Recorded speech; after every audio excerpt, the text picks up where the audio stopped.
baaqu hal meel unbuu wax ka taraa markaan anugu aad u fiirsho dadka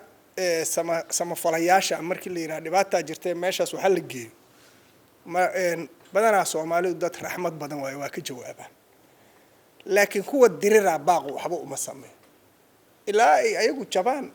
oo dadku leedo oo dunyadu baabado oo xooluhu isku ba'aan oo qoryo la waayo rasaastooda la waayo ayaa la kala joogsadaa markii la isku leedo col kastana nabadaa ka dambeeya sida la isu dilaa meel hadda dagaalkeedu joogtay Soomaaliya ma ku aragtay ma dhacayso dagaal lama hayn karo ilaa la diriraa hal sano laba sano wixii la aruursadaa haddana la isugu soo noqonaa markaas la isku dhameeyna waa dad iyo dunya la'aan weey deeqdi iyo dadkii labadii loogu jeclaa adduunyada ayaa isku ba'ay sheekhan hadda waa maqlaysi cadaab al aada nima alcohol cabba marka nima inta fiirshi oo niyo alcohol maxaa loo cabba marka hore la cabba markuu ka bodo afka uu kala taaga malaha waa kulayla u malaya markuu cabbo cabaar joogana inta sakhraamo haduu doono oo dharka iska halayna aakhirana waxa la yiri waa bal cadaaba marka wuxuu yiri meel ba wax ma yaaliini baashan maxaa loo cabayaa war maxaa loo dirirayaa tan su'aalay u baahan tahay hadii dadkii dhamaana oo deeqdi dhamaane oo guriyii jajabayaan oo cuquba ay ka dambayso cadaab ka dambeeyo maxaa loo diriraa 25 sano kadib maxaa loo diriraa yaa gaalkacyo waxa lagu kala qaadan kara ogmaanta cid aqli leh oo dhulka dul saaran oo gaalkacyo waxa laga helaayo oguma jiro waaba dagaal u joog iyadu nolosheedaba dagaal ay ku soo qaadatay gaalkacyaaba la yiraahdo dadka xataa markii la sheegaa waagi hore anu ex mudugaan ahay ceelbuur iyo halkaasan ka gaalkacyo laga xukumi jiray dawladii hore hadda laga sheekeynayo qofku markay ka timaado meeshaas xagee ka timid la jiro oobiga markii la geeyo mudugaan ka imid haday tira 24 saac la iska xiraa la dhigto kadib xaaladeeda la fiirina marka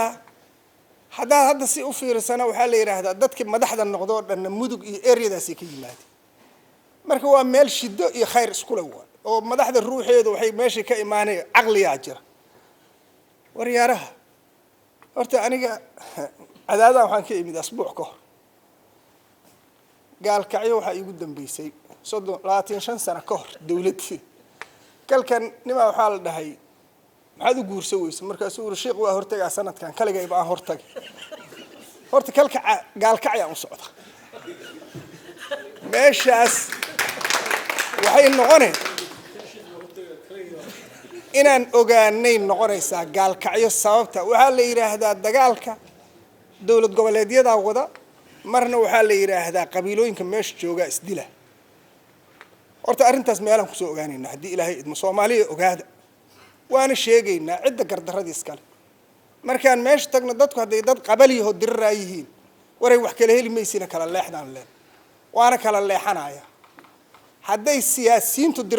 dirsiinayaan dadka dagaalka daayaan leen haday diidaan Soomaaliya waa u sheegaynaa cid ka dambaysan sheegaynaa ma dhacayso hadda waati Aidiid iyo Cabdullaahi Yuusuf maanta ma noolyihiin Allah u naxariistaa lillah kuwa hadda joogo madaxda ahuna bari ma noolaanaya taariikhdii hadda intii yareedoo laga soo xusaa odayaashaas waa taariikhdii gaalkacyo ay uga tageen waay maalinta Cabdikariin Cali Masaarayaan anu gaalkacyo waxaan ka sheegay meesha shirki qudbadeydii ku jirtay maamulada looma dhisinin inay dadku isku laayaan inay qabiil u kala saftaan looma dhisin Soomaaliin la isugu soo dhaweeyo oo tala meeshaas ka soo baxda loo dhisay hadii maamulo qabiil madaxdooda ay ka dhigtaan dadka kale waa ka leexanayaan meesha qabiila iskala labada qabiil la ku dirira marka inaan niraahdo maamulaan dhisanaynaa maamul qabiil intuu gadino maanta Soomaali lagu baabi'iyo ee aan kala qayb galno dadka saas u binay ma dhacayso waa ina ogaatiin anaga waa dhimanaynaa cimrigeena qariib waa sheegaynaa hal kala leexdaan leena marka meesha tagno senatarada iyo saaxiibada kale odayaasha ah culimada iyo halka fadhiya dhamaanteen maalindooda waxaan sugaynaa qolada Puntland inay soo baxaan waa soo baxeen odayaalna waa joogan labada dhinac kalka waa la tagaa gaalkacyo xagee fidnadu sartu xagee ka qurunsanta meeshaan ka qurunsanta maalin kasta baaq lagu ma jiri karo inta naagay ilmo la kaagaciyo la baabaar gabadhaas waxay sheegaysaa waa hadda labadii oday maanta qosolkooda baxa meel isla jira waay maxaa loo dirira waaba kuwa isla joogo hadda dabay fadhiya abu dabay fadhiye haddii colaadu jirto ma iyagu feer isku bilaaba colaadu ma jirto waryaan dadkana laga dhamaynin nimanyo waa inaan intaas ka weynaynaaho garanaaho 25 sano kadib cadaalad darradii anigu waxaan maalmaha kamid aan la kulmay nimaan nin xabad ku baabuura la isku haystaa yar xabada wajiga muraayada uga taa labada nimo isku haysata nin wuxuu leeyahay xabadan anaa ku dhufday ninkii wadaan ku dilay baawurkan aan iskale kan kalena wuxuu leeyahay aabaheeyaa lagu dilay oo baawurka anaga ah labaas nin waa ku dirayeen baawur isku haystaan ninna wuxuu leeyahay anaa dilay ninkii waday anaan iskale ninna wuxuu dhahaa aabaheeyaa lagu dilay ninkaanu dilay markaas loo gar qaybina maxaa ka soo baxay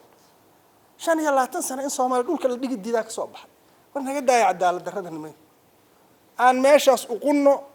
meesha markii la tagana halaysu run sheego hal la yiraahdo mushkiladu halkay ka socotaa hebelay ka socotaa reer hebelay ka socotaa halka dawadii ay imaanays laakiin hadii inta la kala xishoodo la kala gabado anigu Cabdikariin Xuseen Guulad wax kama sheegi karo madaxweynahayga waa aan iraa jalaal saacidna oo yiraahdo Cabduuli gaas wax kama sheegi karo ee labada xaafad aan kala noqono ma waxba dawooba aan daweyna dadka kuwa madaxda ah oo dhadhalo anagu aan doorano 4 sano kadib ama 2 sano kadib mid walba ay ka dhamaanayna dadka naga ma xigaan aan ka cishan mar kalena waxaan ugu baaqaa dadka walaalaha halkaas jooga war kala leexda walaalayaal waad aragtaan gaalkacyo magaalo madaxdii saddexaad mise afraad ee Soomaaliya way soo noqotay nolosheedu meeshii joogto waa ogna maantana meeshii joogto waa aragna adinka dhul kale waa ka adagtiin madaxda hadaa iska dhicisiin oo dhinac uga soo wada jeesatiin oo aad tiraahiin noloshayna ma baabi'i kartiin aad dhahdeen waa ka adagtiin madaxda laakiin hadaa kala raacdiin oo qabiilism iyo qashan keentiin way idinka adkaanayaan marka idinkana waxaan idin leeyahay dhibaatada idin gaarta waa ka xunnahay dadka rayidka ah idinkana hawahay nabadda qaybad ka tihiin dadka shacbiga ah oo reer gaalkacyo labada dhinacow diida